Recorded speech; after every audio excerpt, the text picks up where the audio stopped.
नमस्कार। आज हम एक ऐसी कहानी के गहरे सागर में उतरने वाले हैं जो प्राचीन मिथक, सच्ची श्रद्धा और एक शहर की आत्मा को एक साथ जोड़ती है।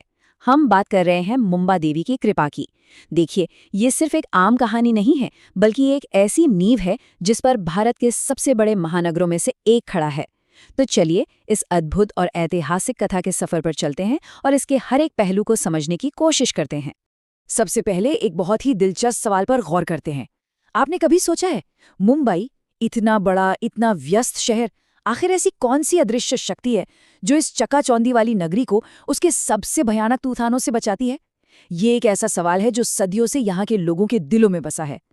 आज शहर के शोर शराबे से थोड़ा दूर चलकर उस प्राचीन लोक कथा को एक्सप्लोर करते हैं जहाँ इस सवाल का जवाब छुपा है। तो थोड़ा पीछे चलते हैं।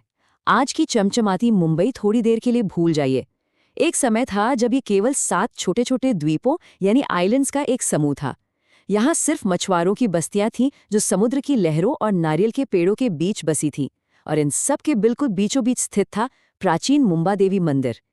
लोगों का अटूट विश्वास था कि माँ मुंबा देवी उनकी कुलदेवी हैं और समुद्र की हर आफत से उनकी रक्षा करने वाली साक्षात शक्ति हैं। कहा जाता था कि जब भी कोई संकट इस नगरी पर आता, माँ किसी न किसी रूप में आकर अपने भक्तों की रक्षा करती थीं।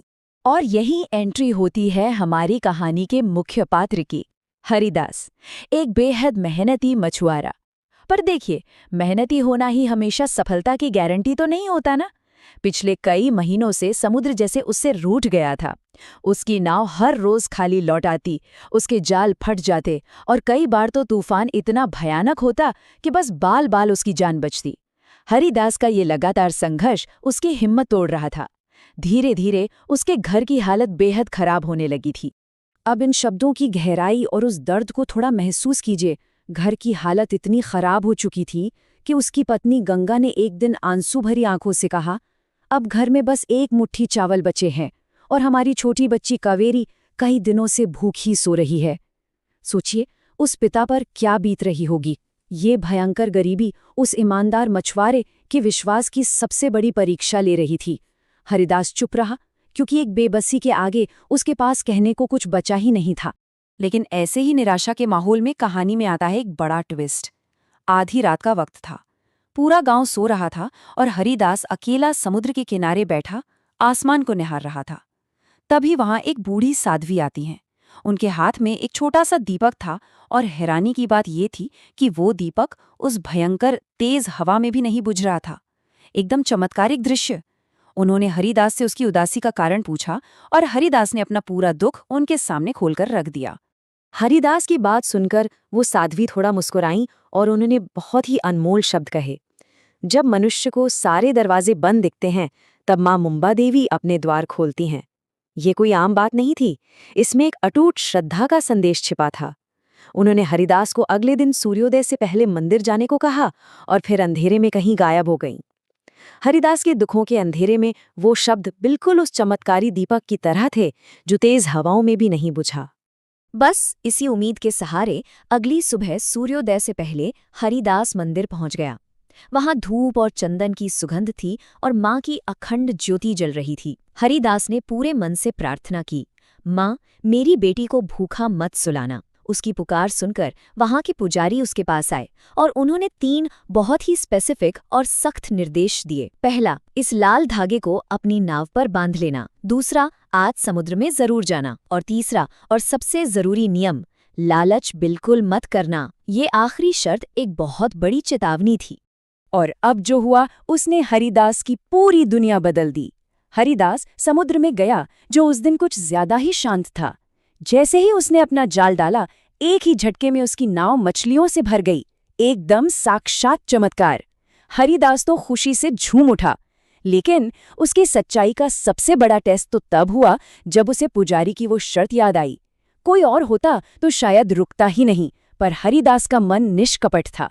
उसने तुरंत सोचा, नहीं, इतना काफी है, अब वापस लौटना चाहिए। लेकिन रुकिए, कहानी में असली टकराव अभी बाकी था। यहाँ 2 बिल्कुल अलग सोच वाले इंसानों का आमना सामना होता है। एक तरफ है हरिदास, गरीब, मेहनती और नेक दिल, और दूसरी तरफ एक नया कैरेक्टर, जगन्नाथ। जगन्नाथ गांव का सबसे अमीर व्यापारी था, लेकिन वो उतना ही ज्यादा लालची और घमंडी भी था। जब हरिदास किनारे की तरफ लौट रहा था तो उसने देखा कि जगन्नाथ की नाव एक भयंकर तूफान में फंस गई है। उस जगन्नाथ की नाव जिसने जिंदगी भर कभी किसी पर दया नहीं की थी।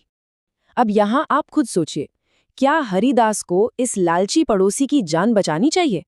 हरिदास के मन में भी एक पल के लिए ख्याल आया कि इसने तो कभी किसी का भला नहीं किया, मैं क्यों अपनी जान जोखिम में डालूं? ये वही मोमेंट था जहां एक तरफ स्वार्थ था और दूसरी तरफ एक इंसान की जान। पर हरिदास अंदर से एक नेक इंसान था। उसे तुरंत मां मुंबा देवी की मूर्ति और उनकी कृपा याद आई।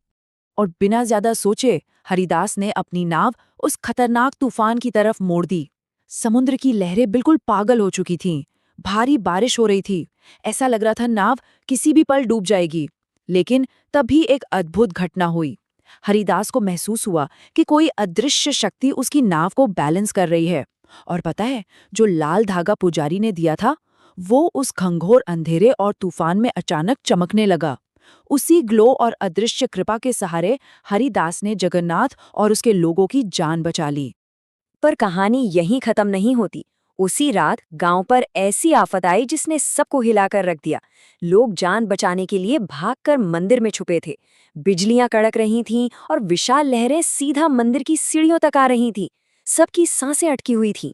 और फिर अचानक बिना किसी के छुए मंदिर की सारी घंटियां अपने आप जोर जोर से बजने लगीं और मंदिर के गर्भगृह से एक बेहद तेज और दिव्य रोशनी बाहर आने लगी। उस दिव्य रोशनी के बीच मंदिर से एक बहुत ही पावरफुल आवाज गूंजी।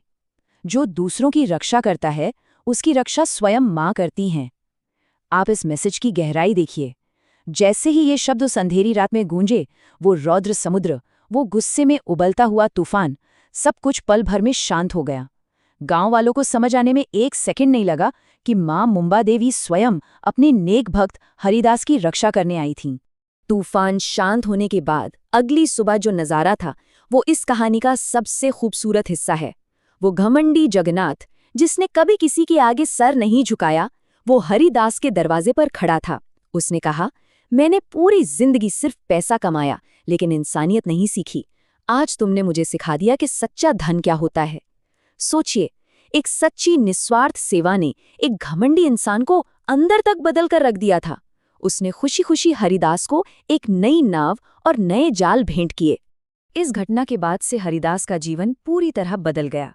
गरीबी के दिन हमेशा के लिए चले गए। लेकिन सबसे खास बात पता है क्या थी? इस नए पैसे और समृद्धि ने हरिदास को कभी घमंडी नहीं बनाया। वो अपना विनम्र स्वभाव कभी नहीं भूला। हर सुबह वो सबसे पहले मां मुंबा देवी के दर्शन करने जाता और उसकी बेटी कावेरी, जो कभी भूखी सोई थी, वो बड़ी होकर हर रोज उस मंदिर में दीपक जलाने लगी। उनका ये विश्वास आने वाली पीढ़ियों के लिए एक मिसाल बन गया। तो आज के इस विश्लेषण को हम यहीं समाप्त करते हैं, पर आपके लिए एक विचार छोड़ जाते हैं। क्या मुंबई सच में सिर्फ ऊंची इमारतों, ट्रैफिक और सपनों का शहर है? या फिर जैसा कि इस कथा ने हमें दिखाया, क्या ये आज भी मां मुंबई देवी की वही शाश्वत और सुरक्षित नगरी है जो अपने हर वासी की रक्षा करती है? ये कहानी सिखाती है कि जब आखिरी उम्मीद भी खत्म लगती है तो श्रद्धा और इंसानियत आपके लिए नए रास्ते जरूर खोल देते हैं। उम्मीद है ये कहानी और ये एक्सप्लेनर आपको नए दृष्टिकोण से सोचने पर मजबूर जरूर करेगा। फिर मिलेंगे।